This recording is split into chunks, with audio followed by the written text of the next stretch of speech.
બાળમિત્રો, મારું નામ છે ક્રિશા। આજે આપણે ધોરણ 8માં સેમ 2ના અભ્યાસક્રમની શરૂઆત કરીએ અને મારી ચેનલને વધારેમાં વધારે લાઈક, શેર અને સબસ્ક્રાઈબ કરવાનું ના ભૂલશો અને બીજા મિત્રોને શેર કરજો જેથી તે પણ અલંકાર સ્વાધ્યાય પોથીનો વિડીયો જોઈ શકે। તો ચાલો બાળમિત્રો, આજે આપણે ધોરણ 8માં વિષય વિજ્ઞાનના અભ્યાસક્રમની શરૂઆત કરીએ। પાઠ છે 8, બળ અને દબાણ। પ્રશ્ન નંબર 1, પહેલામાં આવશે એ, બીજામાં આવશે એ, ત્રીજામાં આવશે એ, ચોથામાં આવશે બી, પાંચમામાં આવશે બી, છઠ્ઠામાં આવશે એ, સાતમાં આવશે ડી। પ્રશ્ન નંબર 2, ખાલી જગ્યા પૂરો। પહેલામાં આવશે ખેંચાણ, બીજામાં આકર્ષે, ત્રીજામાં ધક્કો મારવો, ચોથામાં અપાર કરશે।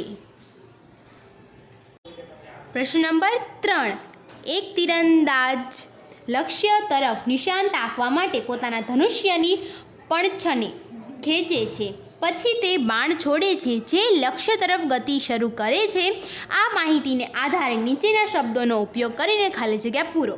પહેલામાં આકાર, બીજામાં સ્નાયુ, ત્રીજામાં સંપર્ક, ચોથામાં ગુરુત્વ અને ઘર્ષણ। પ્રશ્ન નંબર 4, યોગ્ય જોડકા જોડો। પહેલામાં આવશે સી, બીજામાં ડી, ત્રીજામાં એ, ચોથામાં બી। પ્રશ્ન નંબર 5, ખરા અથવા ખોટાની નિશાની કરો। પહેલામાં ખરું, બીજામાં ખોટું, ત્રીજામાં ખોટું, ચોથામાં ખરું। 5 ખરું, છઠ્ઠામાં ખોટું, સાતમામાં ખોટું। પ્રશ્ન નંબર 6, નીચેના પ્રશ્નના એક વાક્યમાં જવાબ લખો। પહેલામાં જવાબ આવશે 1 કરીને હોકી દ્વારા ફટકાયેલ દડો, 2 કરીને ડંકી દ્વારા પાણી ખેંચવું।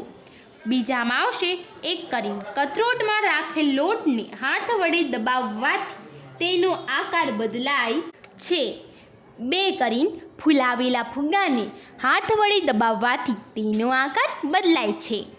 ત્રીજામાં આવશે લુહાર દ્વારા હથોડો મારવાને કારણે લાગતા બળને લીધે લોખંડના ટુકડામાં આકારમાં બદલાવ આવે છે। ચોથામાં આવશે બળ લગાડવા માટે ઓછામાં ઓછા 2 પદાર્થો વચ્ચે આંતરક્રિયા થવી જરૂરી છે। પાંચમાં આવશે બળના મૂલ્ય અને દિશામાં ફેરફાર થતાં બળની અસર બદલાય છે।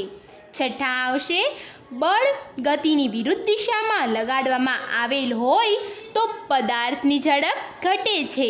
સાતમાં આવશે વાતાવરણની હવા એ પૃથ્વીની સપાટીથી ઉપર ઘણા વધારે કિલોમીટર સુધી ફેલાયેલી હોય છે। આ હવા દ્વારા લાગતા દબાણને વાતાવરણીય દબાણ કહે છે। પ્રશ્ન નંબર 7, નીચેની વ્યાખ્યા આપો। પહેલાં આવશે પદાર્થને ધક્કો મારવો કે ખેંચવું તેને બળ કહે છે। બીજામાં આવશે આપણા સ્નાયુઓની ક્રિયાને લીધે લાગતા બળને સ્નાયુ બળ કહે છે। ત્રીજામાં આવશે એક વિદ્યુતભારી પદાર્થ વડે બીજા વિદ્યુતભારિત પદાર્થ પર કે વિદ્યુતભાર રહિત પદાર્થ પર લાગતા બળને સ્થિર વિદ્યુત બળ કહે છે। ચોથામાં આવશે એકમ ક્ષેત્રફળ દીઠ લાગતા બળને દબાણ કહે છે। પ્રશ્ન નંબર 8, તફાવતના બે મુદ્દાઓ લખો, સંપર્ક બળ અને બિન સંપર્ક બળ। સંપર્ક બળમાં પહેલો મુદ્દો આવશે 2 પદાર્થોના સંપર્કના લીધે લાગતા બળને સંપર્ક બળ કહે છે। બીજો મુદ્દો આવશે ઉદાહરણ તરીકે સ્નાયુ બળ અને ઘર્ષણ બળ। બિન સંપર્ક બળમાં પહેલો મુદ્દો આવશે 2 પદાર્થોના સંપર્ક વગર લાગતા બળને બિન સંપર્ક બળ કહે છે। બીજામાં આવશે ઉદાહરણ તરીકે ચુંબકીય બળ, સ્થિત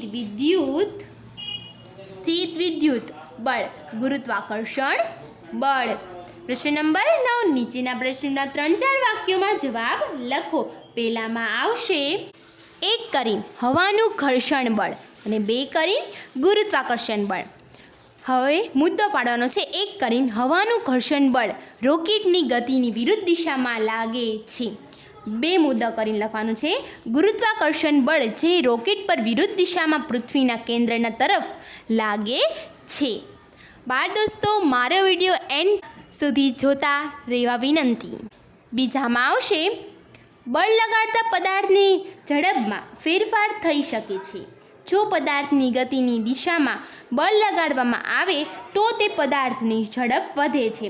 જો બળ ગતિની વિરુદ્ધ દિશામાં લગાડવામાં આવે તો પરિણામે પદાર્થની ઝડપમાં વધારો થાય છે.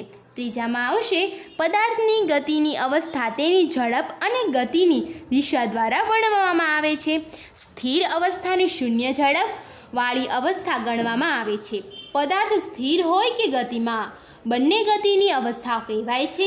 સ્થિર પદાર્થને બળ લગાડતા તે ગતિમાં આવે અને ગતિની દિશામાં લગાડતા પદાર્થની ઝડપ વધે છે.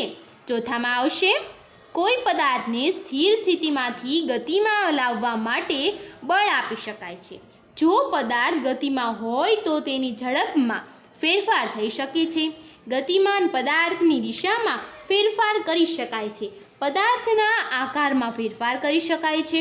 બળની અસરના લીધે આ બધા પરિણામો ઉત્પન્ન થાય છે. પાંચમાં આવશે આપણી ચારે બાજુ હવાનું વાતાવરણ હોવાથી આ આવરણને વાતાવરણ કહે છે. વાતાવરણની હવા પૃથ્વીની સપાટીથી ઉપર ઘણા વધારે કિલોમીટર સુધી લાગતા દબાણને વાતાવરણનું દબાણ કહે છે. આ વાતાવરણનું દબાણ આપણા શરીરના અંદરના દબાણ જેટલું મૂલ્ય ધરાવતું હોય છે, એટલે કે સમાન હોય છે. છઠ્ઠામાં આવશે આપણા સ્નાયુઓની ક્રિયાને લીધે લાગતા બળને સ્નાયુ બળ કહે છે. પ્રાણીઓ પણ તેમની શારીરિક ક્રિયાઓ અને બીજા કાર્યો કરવા માટે સ્નાયુ બળનો ઉપયોગ કરે છે. સ્નાયુ બળના ઉપયોગથી પુસ્તકને ઉપાડવું, પાણી ભરેલ ડોલ ઉચકવી, કોઈ પણ પદાર્થને ધક્કો મારવો કે ખેંચવું જે સ્નાયુ બળના ઉપયોગો છે. પ્રશ્ન 10 નીચેના પ્રશ્નના મુદ્દાસર જવાબ લખો. પહેલામાં આવશે સ્થિત વિદ્યુત બળ જવાબદાર હશે કારણ કે ફૂલાવેલા ફુગ્ગાને સિન્થેટિક કાપડના એક ટુકડા સાથે ઘસવાથી બીજભારી થાય છે. આ ફૂલાવેલા ફુગ્ગાને દિવાલ સાથે લગાડવામાં આવે તો તે ચોંટી જાય છે. બીજભારિત પદાર્થ એ વીજભાર રહિત પદાર્થ નજીક આવતા આકર્ષણ થાય છે.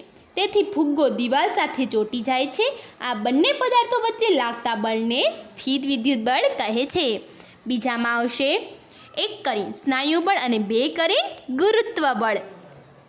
સ્નાયુ બળથી ડોલ પર ઉર્ધ્વ દિશામાં બળ લગાડે છે અને ગુરુત્વ બળ અધો દિશામાં લાગે છે.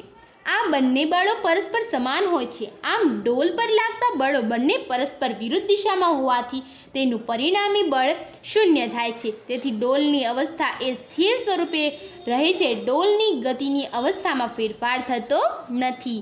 પ્રશ્ન નંબર 11 નીચેની પરિસ્થિતિઓમાં બળ લગાડનાર તથા જે વસ્તુ પર બળ લાગી રહ્યું હોય તેને ઓળખો. દરેક પરિસ્થિતિમાં જે પ્રકારે બળની અસર થાય છે તે પણ બતાવો.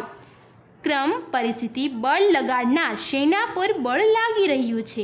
બળની અસર પહેલામાં જોઈએ. બળ લગાડનાર આંગળીઓ શેના પર બળ લાગી રહ્યું છે તેમાં આવશે લીંબુનો ટુકડો અને બળની અસર એમાં આવશે લીંબુનો ટુકડાનો આકાર બદલાય છે અને તેમાંથી રસ બહાર નીકળે છે.